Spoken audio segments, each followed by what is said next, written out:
Call tonight's council meeting to order. Roll call, please. Council members Anderson, Here. Benninga, Here. Brown, Here. Costello, Here. Jameson, Here. Knutson, Here. Litz, Here. Staggers. Present. We have a quorum present for tonight's meeting. Tonight will be led in invocation by Pastor Steve Zebarth from Southern Hills United Methodist Church in Sioux Falls. After the invocation, we'll have the Pledge of Allegiance. So at this time, I ask everyone that can to please rise.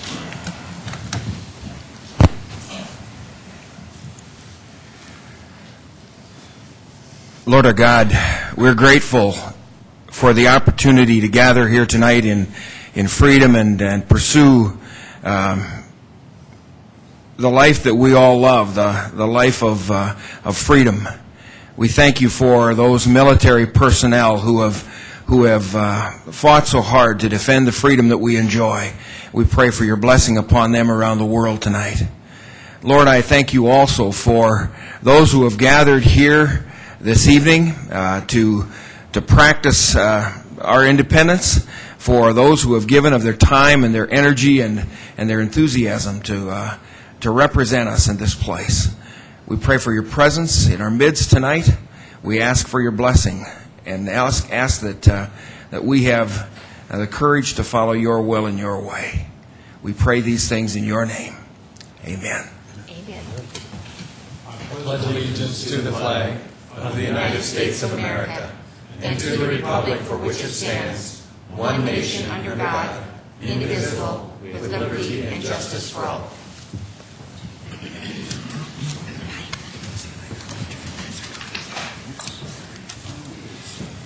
Okay, is there a motion to approve the consent agenda? I so move Knutson. Knutson moves. Is there a second? Let's second. Let's seconds. Further motions, further comments on the consent agenda? Seeing none, all in favor of the motion will vote yes. Those opposed, no. Council members Anderson, Yes. Benninga, Yes. Brown, Yes. Costello, Yes. Jameson, Yes. Knutson, Yes. Litz, Yes. Staggers. Yes. All members present have voted. The consent agenda has been approved 8-0. Is there a motion to approve the regular agenda? So moved, Benninga. Benninga moves. Is there a second? Second, Litz. Litz seconds. Further motions on the consent agenda? I see none. No further discussion. All in favor of approving the regular agenda, vote yes. Those opposed, no. Council members Anderson, Yes. Benninga, Yes. Brown, Yes. Costello, Yes. Jameson, Yes. Knutson, Yes. Litz, Yes. Staggers. Yes. All members present have voted. The regular agenda has been approved 8-0. Now is the time that we set aside a time of 5 minutes for anyone wishing to address the council on a topic of interest. So anyone wishing to address the council at this time would come forward. Just give your name, please.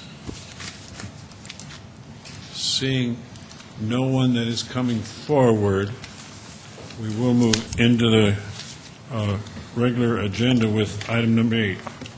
New 2010 package liquor license for WK Suppliers, Inc., Wolfie's Liquor Spot, to be operated at 6811 South Louise Avenue, pending final inspection for fire and building services. 9, special one-day liquor license request from Hy-Vee, Inc., all occasions by Hy-Vee, to be operated at the Dell Bridge Museum of Natural History, 805 South Kiwanis Avenue, for wedding receptions on the following dates in 2010: June 5th, 12th, 18th, 19th, July 3rd, 17th, August 28th, September 3rd, 25th, October 2nd, 9th, and November 27th. 10, special one-day liquor license request for Washington Pavilion Management, Inc., Washington Pavilion of Arts and Sciences, 301 South Main Avenue, for Arts Night on May 3rd, 2010, and for a wedding reception on June 11 and June 19, 2010. 11, special one-day off-sale package wine dealer license for the South Dakota Pork Producers Council, to be operated at the Sioux Falls Convention Center, 1211 Northwest Avenue, on March 28, 2010, for the Taste of South Dakota. 12, special one-day malt beverage and special one-day wine license request for the Sioux Falls Area CASA program, to be operated at the Old Courthouse Museum, 200 West 6th Street, on March 26, 2010, for a fundraiser. 13, special one-day malt beverage and special one-day wine license request for downtown Sioux Falls for events on 2010 as follows. 1, downtown block party on East Bank at 8th and Railroad parking lot. June 4th, July 2nd, and August 6th. 2, Automania on Phillips and Main Avenue from 10th and 13th Streets on June 11th, and Hot Summer Nights on Phillips and Main Avenues from 9th to 14th Streets on July 14th. Thank you, Jamie. Lori Hogsted with the City Attorney's Office. I can answer questions on items 8 through 13. Questions of Lori on any of those items she mentioned from 8 to 14? Others, any other, 13 I should say, any others that wish to address the council on any of the items from 8 to 13? Not? Council discussion or council action? I move for approval of items 8 through 13. Knutson. Knutson moves. Is there a second? Second, Litz. Litz seconds. Further comments on the motion to approve items 8 through 13? In one vote, all in favor of that motion to approve items 8 through 13, vote yes. Those opposed, no. Council members Anderson, Yes. Benninga, Yes. Brown, Yes. Costello, Jamison, Yes. Knutson, Yes. Litz, Yes. Staggers. Yes. All members present have voted. Items 8 through 13 have been approved 8-0. Let's go to 14. Deferred action from 2/16/10 council meeting, second reading and ordinance of the City of Sioux Falls, South Dakota, amending the revised ordinances of the city by revising Chapter 43, Vehicles for Hire. Yes. Public Services has been dealing with this for some time.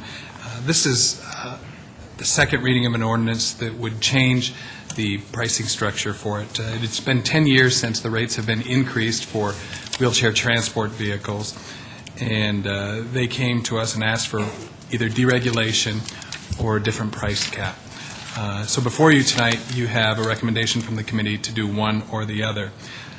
The price caps that were settled on upon by the committee were one-way wheelchair transport at $35, round-trip wheelchair transport $60, one-way wheelchair transport to hospital dismissal $50, one-way stretcher transport $75, and round-trip stretcher transport $140. Keep in mind, those are price caps. The companies, at least one has indicated that's not where they would end up. They were looking to set them high enough that we would not have to address this every year. We had discussion at 4 o'clock, I think a good compromise in terms of putting consumer price indexing on it so it could raise or lower each year depending on what's going on in the economy. So those are some of the discussions. This has been, frankly, a very difficult issue for the committee to deal with, and I think the council, as we know that the customers of these wheelchair transport businesses are in some cases very vulnerable part of our population, and so that was why there was discussion of continuing the price caps in some areas. So with that, I'd open it up to any other members of the committee who want to weigh in on it. Is the ordinance we have now, is that the one to deregulate it? Is that the one we have before us, or is that the one with the caps on it? The one committee that's current, recommended the one going I either have an old one in my the new book. one that we have printed before you. Right. That is with the price caps, and then also the number 2 under Section 4311 would include the CPI. And that's the one we have to amend in, right? Correct. Yeah, okay, so right now, we got the one we got for us is to deregulate, I think, is the one we have for us, so that's one we'd be dealing with now. I don't know, is there anyone that wishes to address the council on item number 14?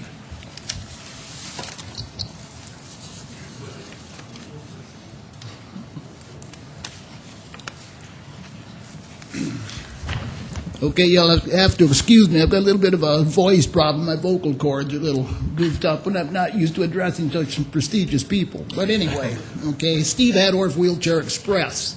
Now, we have been going after this for quite a while.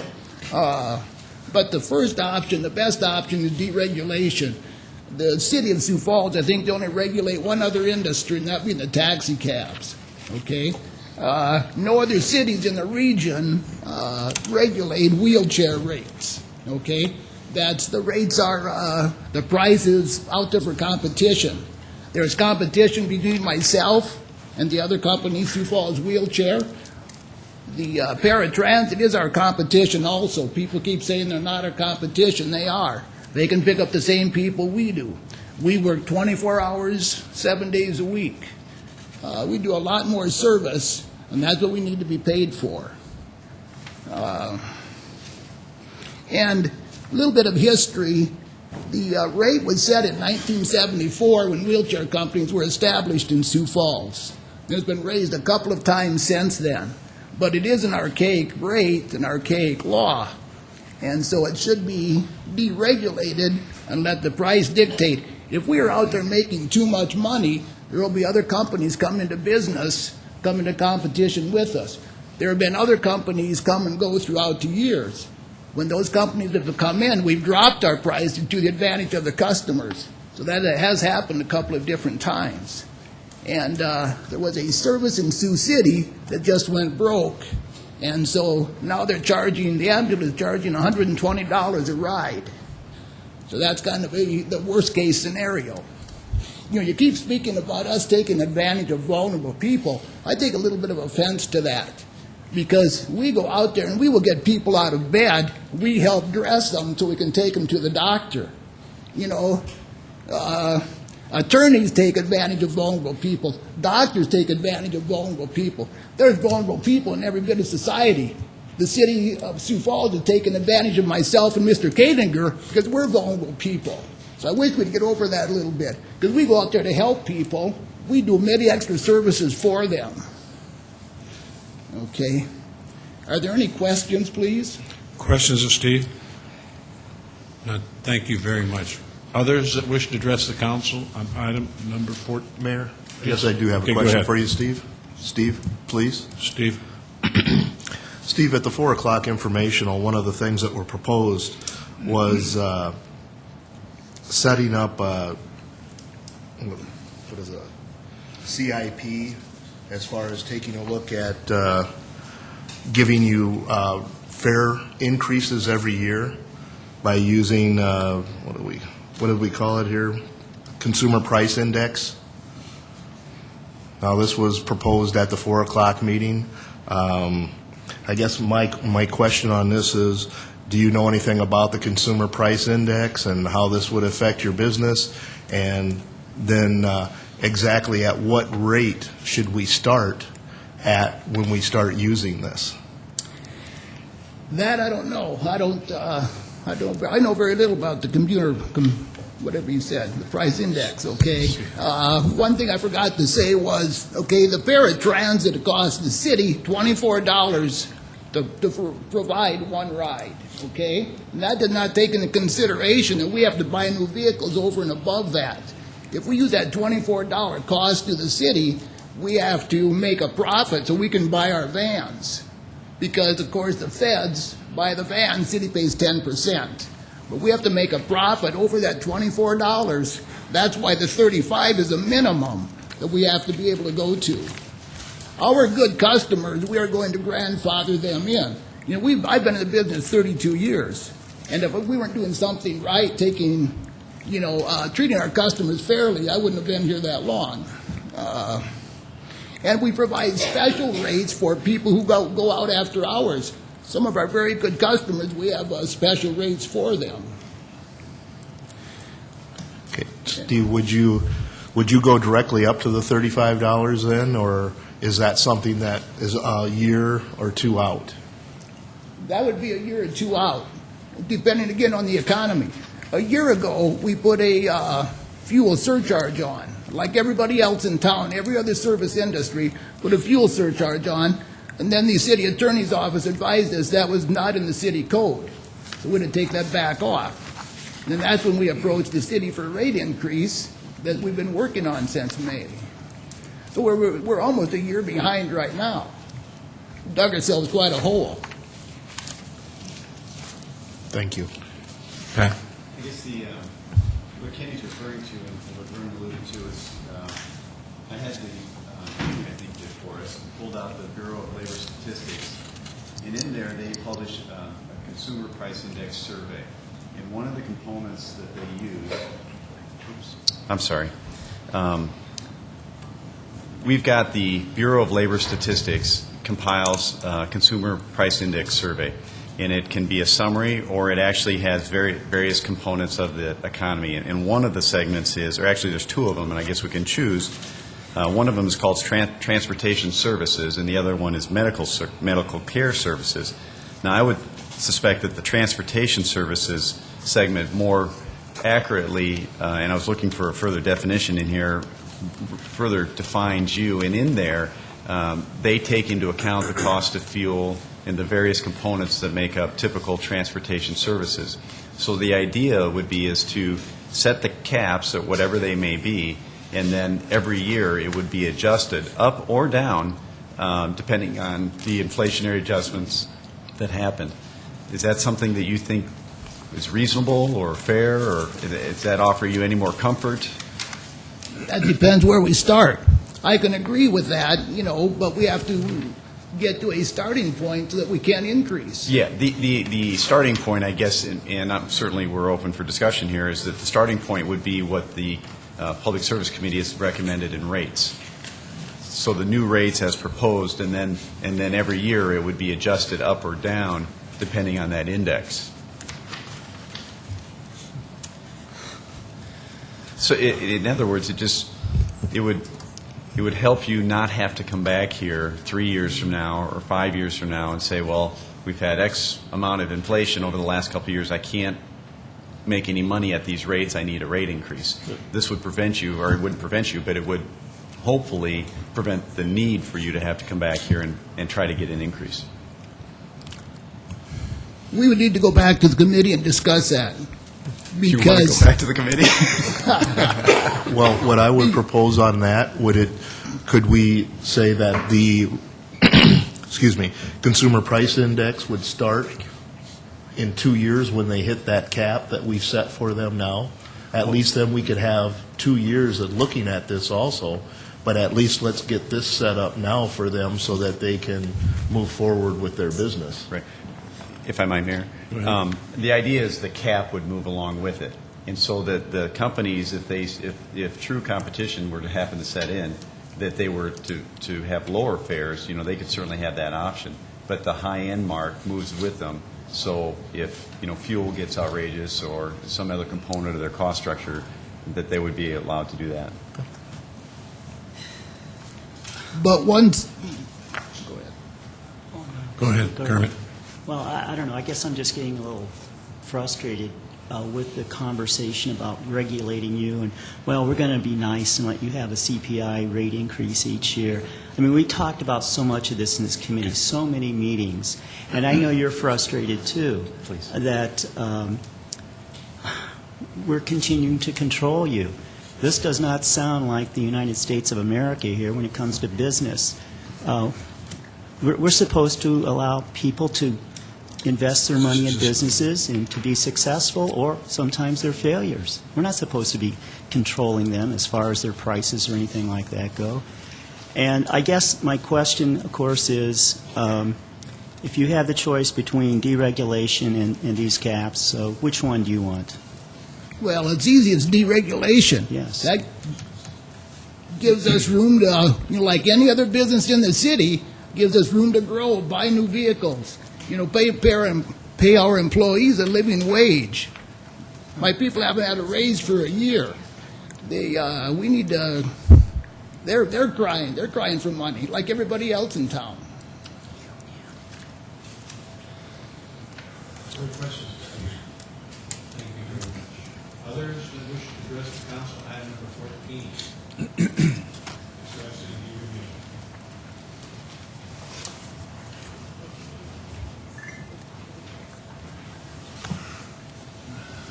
Thank you. Can you hear me? Is this mic on? Okay. I'm Ryan Green, a resident of Sioux Falls, and typically I try to speak in my advocacy work on all people with disabilities, but tonight I speak on behalf of myself as a person who has full-time employment, and I do have my own vehicle, so the only time I really need a service like this is if my vehicle breaks down or is in the shop for one reason or the other, because the vehicle I drive has modifications done to it where I drive with my hands, and then I can stow my wheelchair in the back. When my options are quite limited, when my vehicle is not working, obviously you've heard of paratransit, public transportation. That is a very reliable service, but it's not an on-demand service. It's a service you have to schedule a day in advance. I'm one of those 20% of folks that uses services like Wheelchair Express or Sioux Falls Wheelchair when I need it, and I'm glad it's there. And I have nothing against these companies at all, except for how much I have to pay when I use these services. As I mentioned earlier, I have full-time employment. I'm not poor and I'm not rich by any means, but in order for me to go to visit my mother in the hospital a couple of months ago, I had to take Wheelchair Express because my car wasn't working, and it cost me, almost $40 round trip, and I live 1.5 miles away. If we had taxi companies in this town that would invest in some accessible vehicles, I could call the taxi company and be charged a taxi rate. I understand the cost of the vehicles, and Mr. Hedorf made the comment that he's getting people out of bed, and well, then I would suggest just be in the business of transportation. There's other organizations that can get folks out of bed and to the door for you to pick them up. I just question how often that actually happens. My last comment is that, I have no problem with the cap, and even if it's a little bit of an increase, but deregulation, why does the federal government control the VA budget? Shouldn't the VA be able to control their own budget? But, it's a discretionary budget where the government says we're going to give veterans this much money. There's got to be some type of regulations. We understand that. I don't know how well that compares to local city government, but it's just an analogy that I thought was fair to use. So I'd ask you to not deregulate and have some sort of cap, please. Thank you. Yeah, I just got a quick question. You said that in regard to these Wheelchair Express, for example, we have to have regulation. Well, I guess I really don't understand why we do have to have regulation. Because we have other businesses that fortunately we do not regulate. Fortunately in Sioux Falls we don't, regulate other businesses like restaurants, hotels, department stores or whatever. We don't have wage controls, fortunately, here in Sioux Falls or anything like that. So why do we have to regulate them? Well, you've got how many thousands of businesses in Sioux Falls? You've got 2 companies that are unique to providing transportation to people in wheelchairs or people with severe disabilities. There's no competition. With businesses, you've got a ton of competition. They make deals and lower their prices all the time. Well, I guess, we actually have three businesses that carry people around who are, need that kind of service. I mean, how many airlines do we have serving Sioux Falls? Should we have, price controls on them coming into Sioux Falls?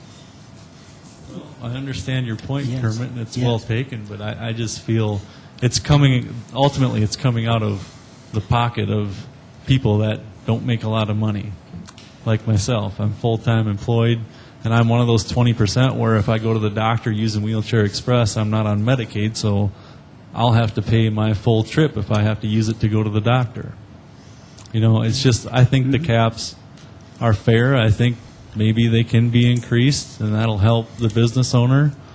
I just think it's been debated enough, and total deregulation, Kermit, I can't agree to, and Okay. I don't know if I'll ever see eye to eye with you on that one. Probably not, but thanks for coming this evening, though, too. I'd just like to make a comment that you did mention the airlines, and since you did, I'd like to make the observation that since deregulation, the market has increased the price of the airlines up here, and we pay more money because of deregulation. So, there can be deleterious effects from this worshiping at the altar of the free market and deregulation all the time. And then you said there's other businesses in Sioux Falls. Well, there's restaurants. Mr. Costello, do we regulate you? Certainly do. The bar business, do we regulate that? We certainly do. Gas stations, do we regulate that? Yes, we regulate all kinds of business. I was in the construction business. I get regulated on that as well. Regulation is nothing new here, folks, and to say we're going to throw out all the rules and just let everybody do whatever the heck they want, I'm sorry. I'm not going to agree with that. Yeah, we've been talking about price. That's what we've been talking about. And, of course, then the question is, since we're talking about price here with Wheelchair Express and these other companies, why don't we talk about the price of the airlines? You mentioned we have high prices. Let's just have some price fixing there. Why shouldn't the city do it? Further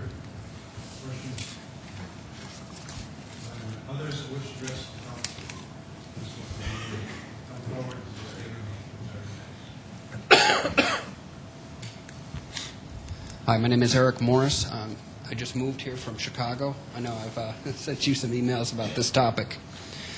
Now, I believe price caps, I understand businesses need to make money. That's the American way. But deregulating these companies would be very difficult because there is really no true competition. Now, if all the taxi companies had accessible vehicles, yes, plenty of competition, no problem. But they're not. This is pretty much it. And paratransit is not in competition. You have to know 24 hours ahead of time when you're going somewhere and when you're coming back. So if you need to go to the grocery store, you need to know when you need to go and when you're going to be through line. So don't get ice cream. Now, you said airlines, why not regulate them? They have international competition. We can get airlines from all over the U.S. to come here if they want to. So they have other places that'll come in. No taxi cab from Chicago is going to come into Sioux Falls and say, all right, we're going to give Wheelchair Express some competition. It's not going to happen. Now, if taxi companies had taxis, then yeah, no problem. I understand it. Now, also, people that are disabled, for the most part, I'm one of the fortunate ones who I got disabled in the service, so I get VA disability on top of it, so I'm slightly above the average person who can no longer work. But the average person on SSI makes $627 a month. That's it. So if these rate increases go up and they have to spend $70 to put their $627 in the bank, it's just not possible. Raising the prices, even above what they are now, is effectively eliminating the service for all of us. I know I'm aware of Wheelchair Express, but I've never used them. And to be honest, I can't afford it. It's not a business that I can use. That's why I've been sending you emails and a few other people trying to see if there's a way that we can get taxi companies, accessible taxis, so that I can afford to go to the movies or to the grocery store. I get out of my house one day a week. That's it. A friend takes me to the grocery store. That's all I can afford.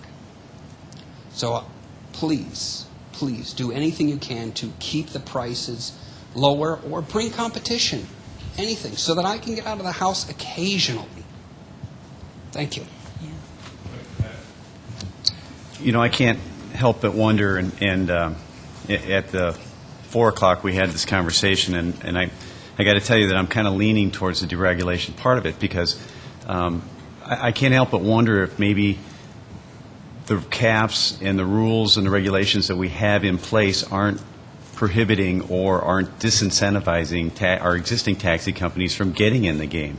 Because my understanding is that if the taxi companies, earlier last year I had an opportunity, I was in St. Paul at a large convention, and I noticed that there were taxi company minivans just lined up, and their back hatch opened up, and they had some hydraulics, and it went right down, and people in the wheelchairs just went right in, and off they went. And I can't help but believe that if we wouldn't eliminate some of these restrictions, that might incentivize some of our existing taxi companies to get in the game and help. And it might, it may cause a temporary increase, but I can't help but believe that the free market system wouldn't take over and competition set in and drive the prices down to wherever the natural level should be. One question. The caps that Wheelchair Express has, isn't that the exact same one that the cab companies have currently? I would assume that it would apply to the cab companies as well, if they wanted to get a wheelchair, if they wanted to provide that service. But what I'm saying is that, just the fact that there are caps, and because it's a new segment of their business, that they might be uncomfortable making that investment knowing that they can't determine what they want to charge. Because at the end of the day, no one up here on the council knows what the cost for the vehicle is, knows what the cost for the employee that's going to provide the service, knows what the health insurance, knows what the fuel, knows what all the overhead. Here we are up here trying to set a rate. We haven't got the foggiest idea of what the appropriate rate is. And that's really the big concern. And I don't know, I don't have the right answer for you, but I just can't help but think that at some point in time, the free market system fills the need. I understand that. One comment, though, on that is the customer base makes $627 a month. So if the free market takes over and says, all right, $50 is a good round-trip rate, who can pay it? Well, that's exactly right. Well, if you can't pay it, then the company's going to have to come up with a different game plan. I mean, it isn't going to do anybody good if the only two companies go out of business because they can't make money in it. I mean, we've got to define and let competition figure out where the market is for this and where the profit margin is and who can run this type of company most efficiently. And my gut just tells me that maybe we're better off with a free market system in this instead of a regulated system. But, it's very difficult. No, I understand. I don't know. I think the unregulation has caused a little bit of havoc in our economy as of lately. And I think this is something that would only let me out of my house one day a week. Vernon? Councilor Costello is right. We don't know what the rate should be, but that's why we asked Wheelchair Express what the caps should be, and that's where we compromised and said, okay, let's set those price caps at what Steve suggested. So I would argue we probably are at a fair place with the price caps that are proposed tonight. Herman? Yeah, I remember your email, suggesting about the taxi cabs, get them modified to do it. But the reality is, if we have all this regulation, price controls, what taxi cab company would even want to do that? There'd be no incentive to do it at all. So I think that, your initial suggestion in an email to me is the best way to go. We should be trying to encourage more and more competition, because with more and more competition, then the prices most likely will go down. And we have a lot of taxi cab companies, a lot of taxis here, so if we could, as mentioned before, incentivize these taxis to do this, it would be better, I think, for everybody. But if we have this control and regulation and price caps and all of that stuff, there is no incentive for those taxi cabs companies to do anything at all. I agree. There's also, from what I understood, actual door-to-door, as in taxi-type services, is what, you can correct me, was it 10, 20% of the business? I don't remember. 20. And that's it. So, and that's the main problem. The other ones are being paid by Medicare, Medicaid, VA, and they're big enough that they can handle that. So I'm not, advocating on their side. As far as I'm concerned, you can charge the insurance companies as much as you'd like. But the individuals who just want to go to the store, drop their check off at the bank, we can't afford it as it is. So if there's a way to, I don't know, something has to be done. I'm not a policymaker. I don't know the intricacies of government as well as I'd like. But we can't afford it. That's all I'm saying. We can't afford it as it is. Thank you, Mr. Chair. Say, we have a owner of a cab company in the back of the room there, sir. The gentleman with bowing his head down. Say, have you been up here testified? Do you own a cab company, sir? Me. Do you own a cab company, sir? Do you own a cab company? Oh, okay. I've got my wires crossed then. I apologize. Okay, further questions of Eric? Okay, others that wish to address the council, okay?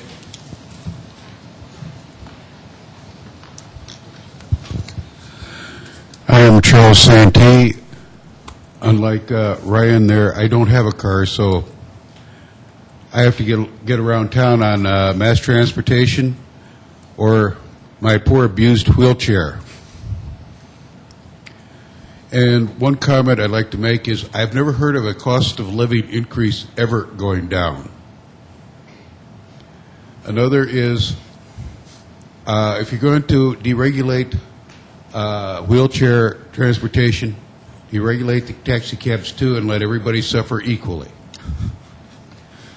Another comment I have is all the passengers should pay the same. There shouldn't be any special privileges for some and where others pay higher or lower rates, they should all be straight across the board. That would give everybody an equal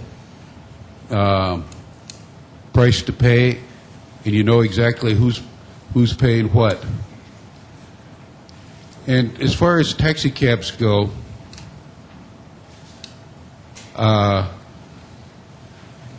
because of my build, I haven't been able to get into a lot of American-made cars for years, though without getting a headache, because my head is right on top of the roof of the car. So for me, unless they're running a minivan, which has plenty of headroom, cabs are not accessible. Unless you want to regulate the cabs and make them go back to the old checkers. They had plenty of headroom. Questions of Charles? Thank you very much. Others that wish to address the council on item number 14? Hi, Eric. Hello? All right. Only thing I had to say is, you're saying... Would you please give us your name, please? Eric Kritzmeyer. Okay. And as far as you say, cabs, when you go to these major cities, Chicago, Minneapolis, you get the same rate that if someone just stepped in and it's not a flat rate of $35, $45 a ride. It is from the time you get in and it starts counting, just like any other cab. So that's where I'm, I haven't used a Wheelchair Express like Ryan. I have my own van, but in the future, if I did need to use it, I'm just saying that's a lot of money for one ride when, like Ryan said, you're going from his house to the hospital. It should be more of how long that ride takes you instead of just a flat rate for every ride, if you're going 5 miles or you're going 5 minutes away. So that's where I'd like to see, not to get deregulated too much. Thanks. Questions? Thank you very much. Others that wish to address the council on item number 14?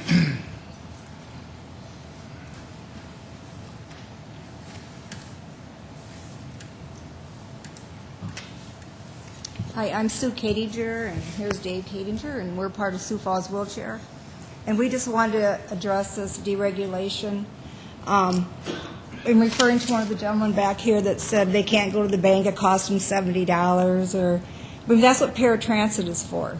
I admit our service is not made for that kind of trip, to run to the bank a lot of our business is Medicaid, which nobody pays anything out of their own pocket.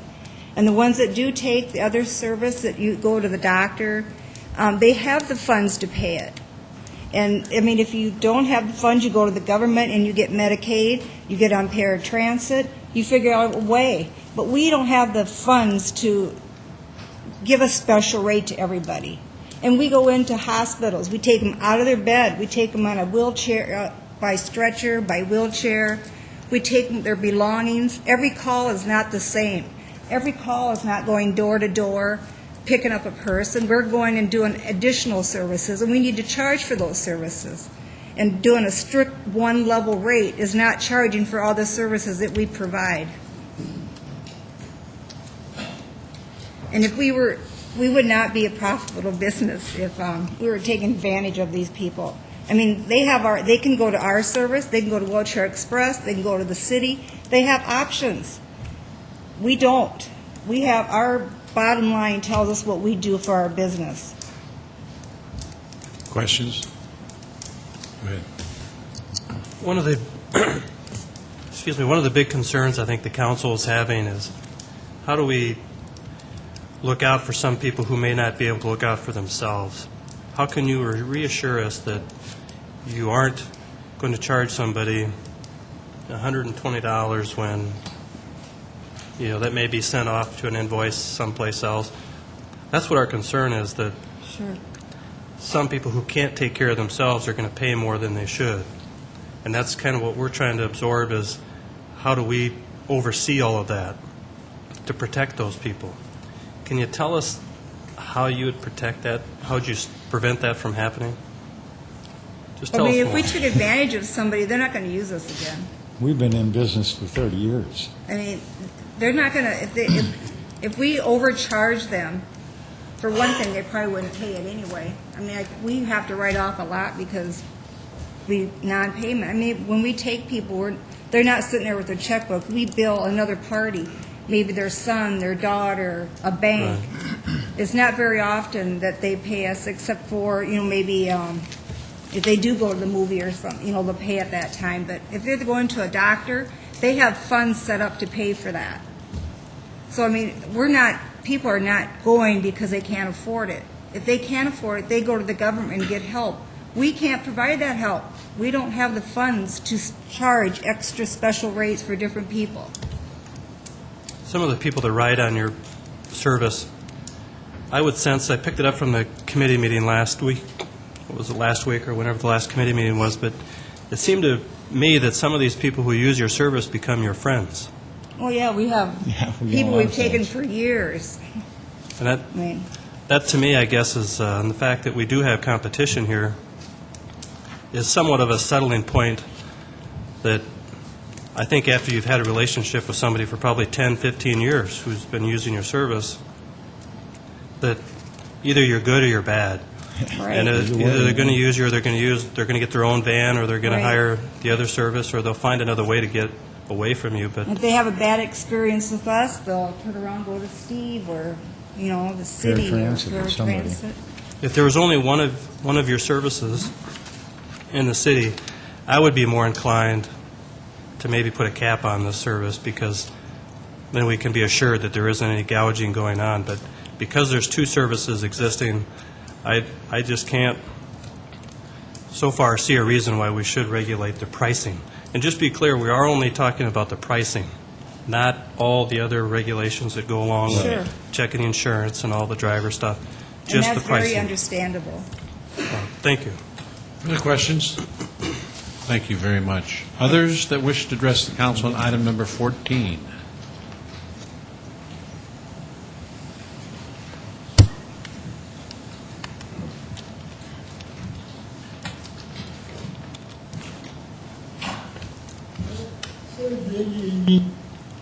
Good evening. I'm Travis Arneson. I have used both of these.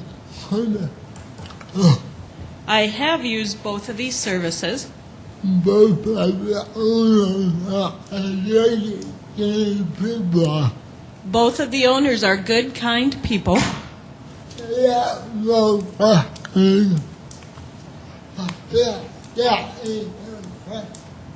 That's not the question.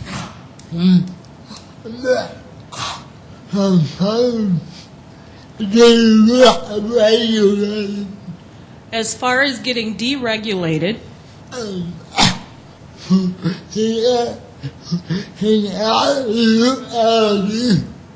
in actuality, there are only two of them. You have to have a permit for. Paratransit, you have to have a permit for, But I don't have. which I don't have. You have to call 24 hours. You have to call 24 hours ahead. I can't possibly do that. Which I possibly cannot do that.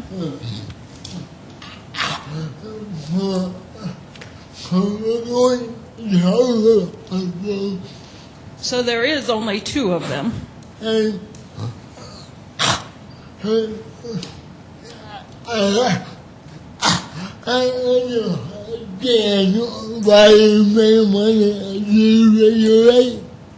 I understand why they may want to deregulate. I'm not more favorable for the increase. I am much more in favor of an increase, Even though I don't want to pay more. even though I don't want to pay more. But I know it costs I know that it costs more to run the companies. And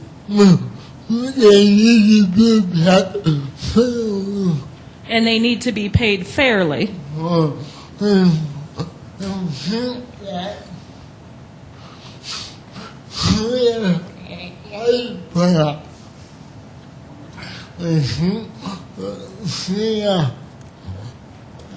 I think the CPI plan would be a good compromise. Thank you. Thank you, Travis. Questions? Go ahead. Yeah, I just wanted to clarify. Travis, you mentioned you cannot take the paratransit. Is that right?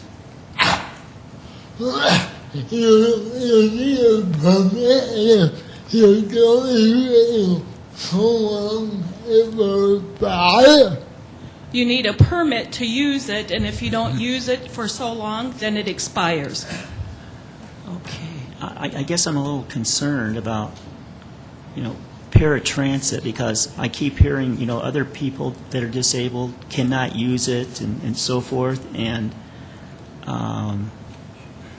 I guess I'm just kind of disturbed by that, because we should be having at least Travis having the ability to, pick one of 3 systems to use, but he can only pick 1 or 2 to use.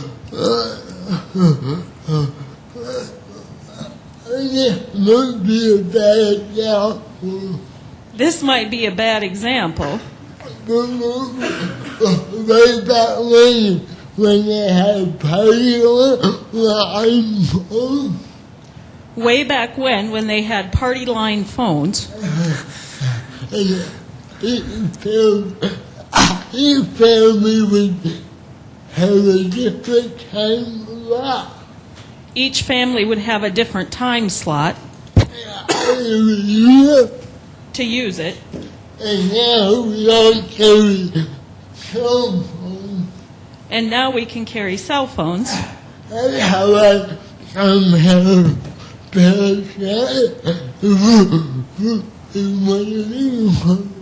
That's how I compare paratransit to one of these services. You call in advance. Paratransit, you have to call in advance. Available right now. These 2 are available right now. So they cost more. So they cost more. No.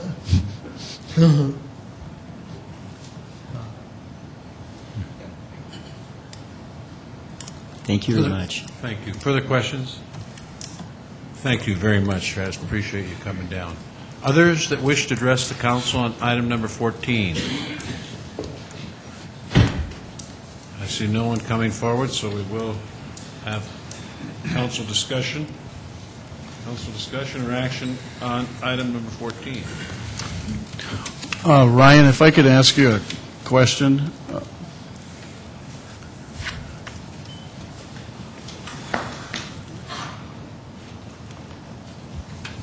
Yes, sir. To follow up a little bit with Mr. Staggers' comments, when you needed to go to the hospital to see your mother, was that at a time when the fixed route system or paratransit didn't run? And what about the issues of grocery shopping, which is obviously a 24/7? Can you tell me a little bit about your timing issues? Yeah, the issue was that it was after hours. It was after, it was around 10 o'clock at night, and emergency had come out. Have you ever tried to use the fixed route system, which is supposedly handicap accessible, or is that not available to you? Yeah, it is. It's just really hard for me to get to a bus stop. I mean, I'm eligible for paratransit on a conditional basis, which means inclement weather. Sure. And such, and, it has to be pretty bad weather. Of course, this winter I could have used paratransit, seems like forever. But Right. again, you have to call in advance, and there's a lot of folks that it's very hard for them to become eligible because the trend with paratransit is to push everybody to use what you say is accessible fixed route buses, which there's still some question with whether they're accessible to one person or another. But Right. they're trying. So You don't have to share this with me if you don't want, but how far away do you live from the fixed route bus system?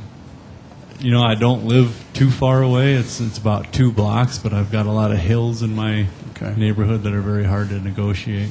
Yeah. So during the summertime, you are able potentially to use it, but this winter obviously has been impossible. So. Right. I'd use it all the time, but I'm on Route 10, which is one of our infamous horrible routes here in town that you can get stuck on a bus for a couple hours. So, thank you. Thanks. Ryan, just a couple other clarifications. So when you've used these services, you're charged the full $40.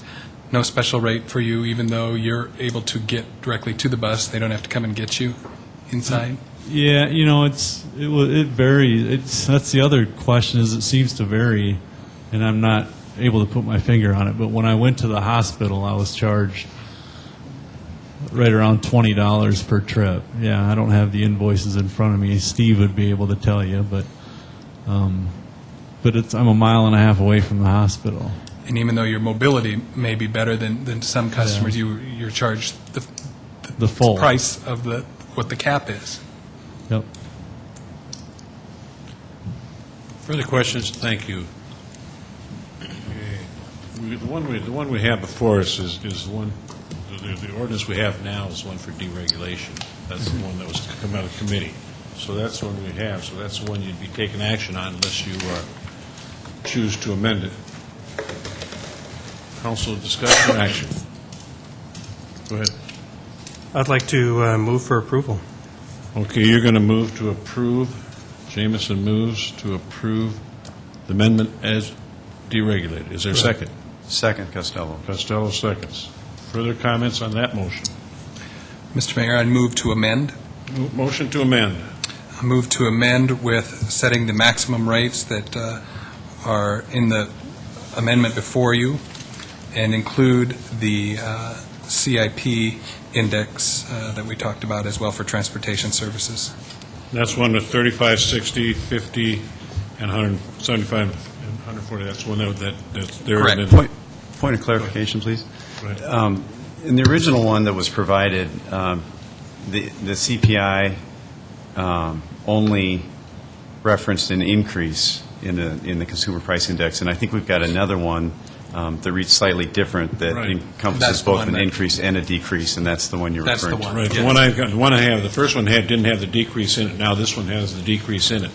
So that's a substitute motion that he's going to have, and the numbers, I think, have stayed the same that you have decided. The numbers are the same. Right? The only difference is the CPI so can increase or decrease. You're making a substitute motion to amend. Is there a second? Second, Anderson. Anderson seconds. So we got the substitute motion to amend, which is to use the indexing, set the rates, and then we've got an index in that one. So that's the substitute motion that we're going to be voting on. Further discussions? See none. So all in favor of the substitute motion to amend will vote yes. Those opposed, no. Council members Anderson, No. Benega, No. Brown, Yes. Costello, No. Jamison, No. Knutson, Yes. Litz, Yes. Staggers. No. That motion has failed, so we're back to the main motion. And a motion's been made and seconded to approve the main motion. So we're on that motion. All in favor? Go ahead. If I might, I would just like everyone here to know that this is obviously a very difficult decision for us, and I think what we're trying to do is act in the best interest of all concerned. And I think it's really imperative that you know that we're hopeful that this will incite more competition, and the competition itself will bring down the rates. Okay, we've got a motion made and seconded. Go ahead. I would encourage the council to vote against this. This very body, not all that long ago, voted to continue the regulations, the price caps on taxi services. And we did that for the very reason of because it's not a service that you get to shop for. You get what you get when they show up at your door. And it's disappointing if we make the move to allow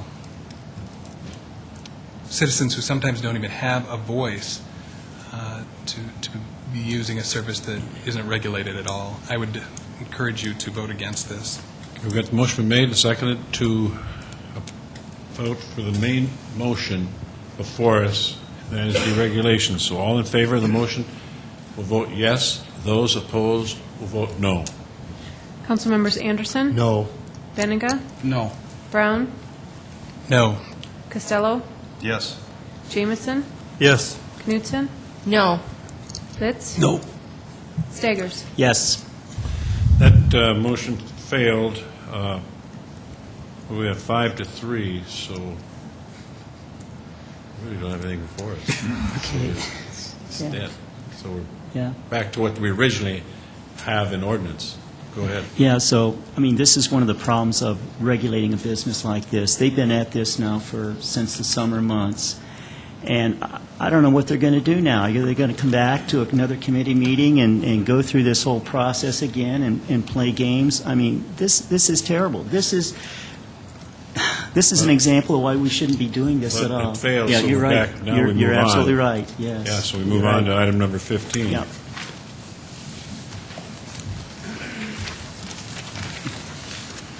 Second reading, an ordinance of the City of Sioux Falls, South Dakota, approving the Second Amendment to amended and restated commitment agreement by and between Lewis and Clark Rural Water System, Inc. and the City of Sioux Falls. Good evening, Kevin Smith with the Office of Public Works. Also here tonight are Mark Cotter with the Office of Public Works, Greg Greenfield, and Bob Amundsen, City Attorney. We as a group have worked on this for about 2 years now with Lewis and Clark. The Lewis and Clark Board of Directors has approved the amendment that's in front of you. And the best summary I can tell you is that as early as 2 years ago in the project, the financial procedures and protections that the city needed were not in place. And it's taken us quite a while to work with 19 other partners of ours on the project to put those procedures in place. Through the efforts of our team, going back to the original ARCA, we've saved the city somewhere around $11 million versus what we would have spent in addition had the bid been awarded for the water plant 2 years ago. So we're going to see water in 2012. Many of the members who have prepaid, just like we have, won't see water for 10 years, if not longer, depending on the flow of federal funds. So we feel like we've got a pretty good agreement, and the amendment is in the city's best interest. It's also in Lewis and Clark's best interest because the protocols that are there will help both sides determine how the funds are to be used and how the costs are to be assigned. And if you have any questions, Mark and Greg and Bob and I are certainly here to answer those. Questions of Kevin? Thank you very much, Kevin. Others that wish to address the council on item number 15? Not? Is there a motion? I make a motion to approve item number 15, Knutson. Knutson moves. Is there a second? Second, Litz. Litz seconds. Further comments on that motion? I see none, so all in favor of the motion to approve item 15 will vote yes. Those opposed, no. Councilmembers Anderson? Yes. Benega? Yes. Brown? Yes. Costello? Yes. Jamison? Yes. Knutson? Yes. Litz? Yes. Staggers? Yes. All members present have voted. Item 15 has been approved 8-0. Item 16. First reading, an ordinance of the City of Sioux Falls, South Dakota, amending Appendix B of the revised ordinances of the city for zoning board of adjustment vote. The Planning Commission recommends approval. Mike Cooper, Planning and Building Services. This requested amendment to our city zoning ordinance would modify the zoning board of adjustments voting process.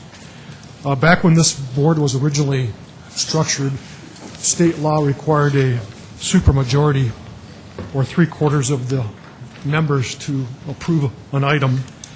And state law has been modified recently to allow just a simple majority of 2/3. This board consists of 5 members, and so currently 4 members are required to vote affirmative to pass any item. This ordinance would make it consistent with our other boards, just requiring a simple majority of 3 members. Questions to Mike on item 16? Let's go to 17. Oh, go ahead. Director Cooper, a quick question is that new state law, you mean, has that gone into effect, or did that just get passed this session? It's been in effect for some time, actually. Thank you. Yes, it's not recent. Further questions? Let's go to 17 then. First reading, an ordinance of the City of Sioux Falls, South Dakota, rezoning property at northeast corner of South Minnesota Avenue and West 3rd Street from the C4 Planned Commercial District and the RA2 Residential District to the Sub-Area A, Minnehaha County Courthouse, Plan Development District, petition number 2010-0106, and amending the official zoning map of the City of Sioux Falls. Planning Commission recommends approval. This property is currently owned by Minnehaha County. It's a list over 1 acre in size, in the northeast corner of 3rd Street and Minnesota Avenue. The county has been looking at potential future uses of this property for residential purposes. This ordinance amendment would provide for a variety of land uses for the property, including multifamily residential, office, or institutional, and would make it consistent with the other property that is owned by Minnehaha County to the south. Questions of Mike on item number 17. Let's go 18. First reading, an ordinance of the City of Sioux Falls, South Dakota, rezoning property at 6300 South Tallgrass Avenue from AG Agriculture District to the C4 Planned Commercial District, petition number 2010-0203, and amending the official zoning map of the City of Sioux Falls. Planning Commission recommends approval. This property is the location of a KNWC studio, radio studio, and for some time staff have been working with the property owners on future right-of-way for improvements to both Tallgrass Avenue and 69th Street. They did petition to be annexed into the city, and now the request is to change the zoning for future commercial development, which is consistent with a property that would be located at a major intersection like this. Questions of Mike on 18? Go ahead.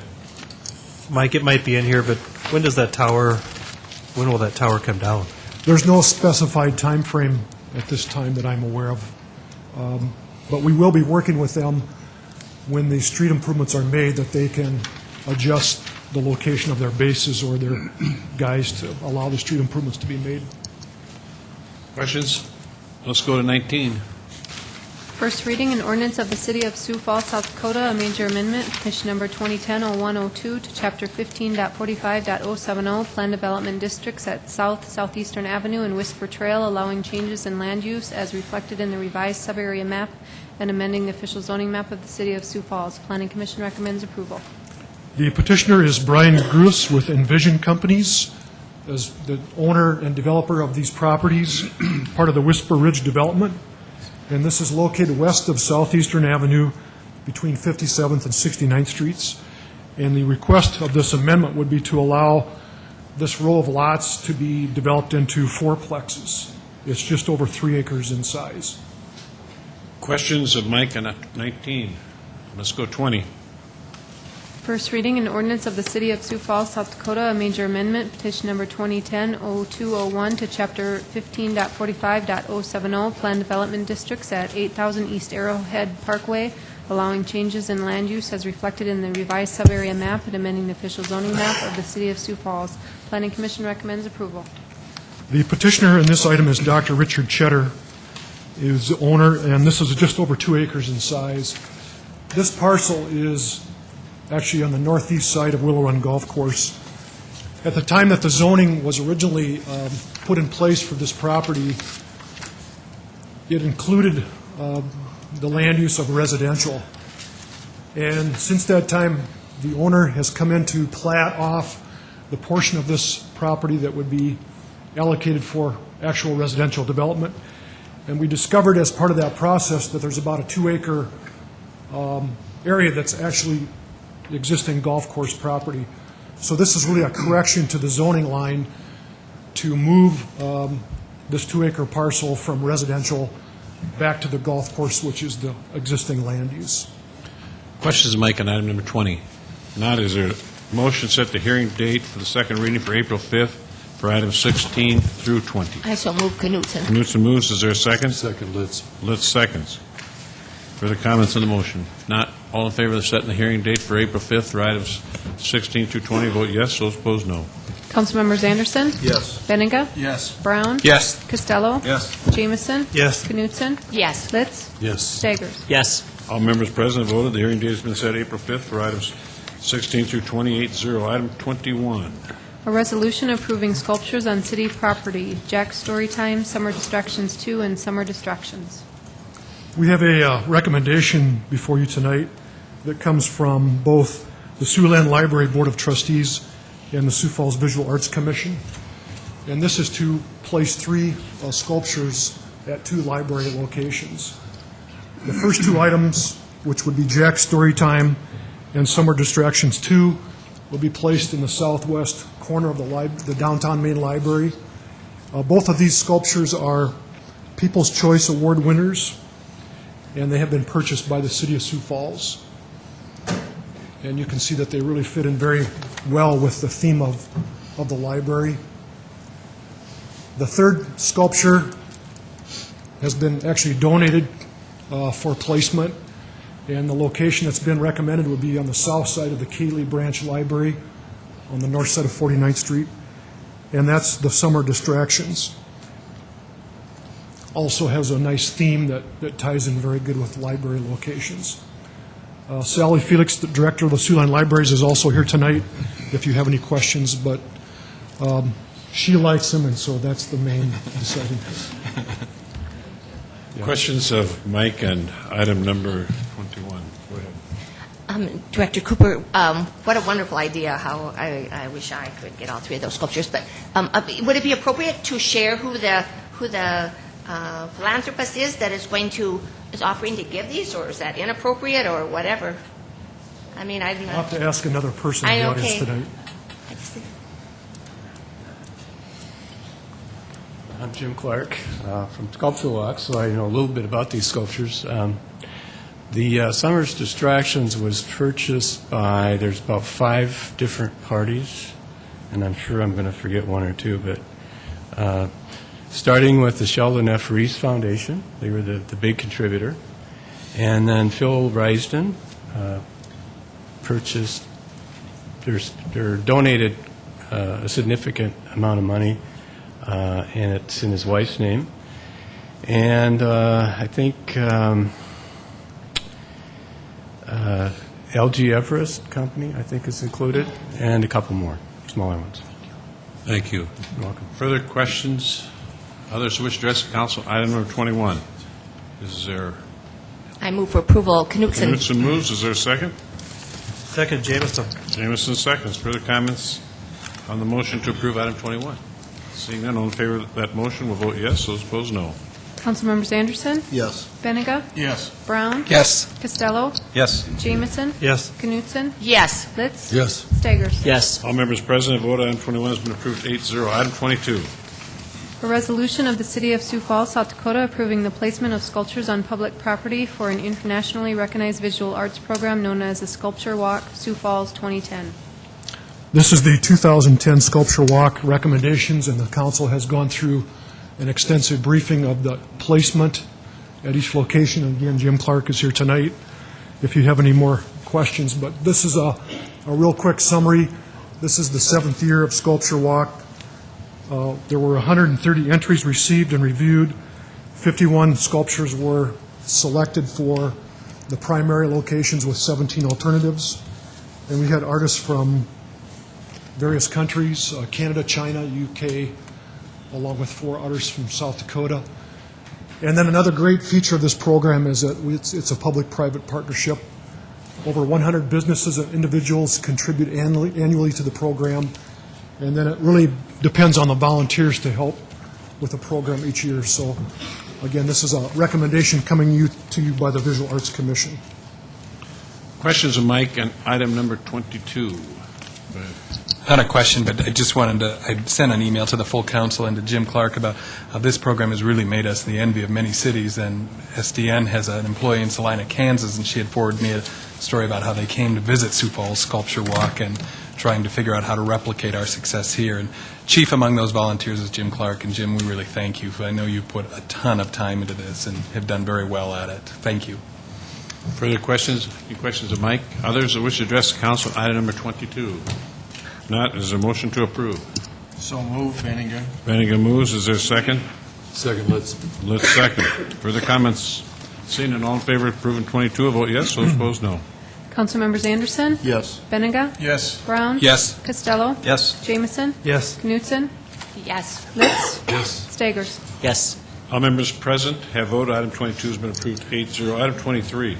A resolution including certain contiguous territory within the corporate limits of the City of Sioux Falls, South Dakota, annexation 2009-1201 85th Street and Tallgrass Avenue, Bentwood Place, Inc. We have a petition from the property owner, Bentwood Place Incorporated, requesting annexation of approximately 15.5 acres of land into the corporate limits. This property is located on the north side of West 85th Street, east of Tallgrass Avenue, and the owner also has property to the north of this and is anticipating future residential use of this area. Questions of Mike on item 23? Greg? Mike, when was the last section of land annexed into the city, Sioux Falls? The last entire section? Yeah, something like this size. How long is it? I The guess- last large annexation that we had was the Sanford gift of land up northwest of the airport. But this is exciting stuff, isn't it? Right? Yes. Okay. Mike, there was some comments from the planning meeting about Hanson Place. What different ideals does the developer have for roadways in there other than Hanson Place? There's another exhibit that we can show. That would be the main access road into the area that would extend to the north. And one of the issues that we've talked to the property owner about is because it's currently a rural road serving a rural subdivision, that at some point it needs to be brought up to city standards, and that's really going to be the responsibilities of the property owners in the future. What's the land use questions that were brought up at the meeting as far as conflict with the neighboring west side there? Again, you've got rural residential to the west, single family, and so we just wanted to make sure that we weren't going to be anticipating a higher density land use that would not be compatible with that area. Further questions on item 23? Others that wish to address the council on item number 23? None. Is there a motion to approve? Move for approval. Jamison moves. Second. Second, Anderson. Anderson seconds. Further comments on the motion? Seeing none, all in favor of the motion, will vote yes. Those opposed, no. Councilmembers Anderson? Yes. Benninga? Yes. Brown? Yes. Costello? Yes. Jameson? Yes. Knutson? Yes. Litz? Yes. Staggers? Yes. All members present have voted. Item 23 has been approved 8-0. Item 24. A resolution amending the 2010-2014 capital program to add 2 patrol vehicles. Good evening, Doug Barthel, Chief of Police. We're requesting to amend the capital plan by $51,600. This is to purchase 2 police cars. This ties in with the 9 cops officer grant positions that we received. We also received grant funding to pay for the purchase of these 2 vehicles and the equipment, so there will be no city funds used for this purchase. Questions? Doug, go ahead. Are they the Crown Vic Police Interceptor, or which one did you get? Correct, yes. Yeah. Yes. Further questions? Others that wish to address the council on item number 24? Yeah, how many chances have you said? Motion? So moved, Benninga. Benninga moves. Is there a second? Second, Anderson.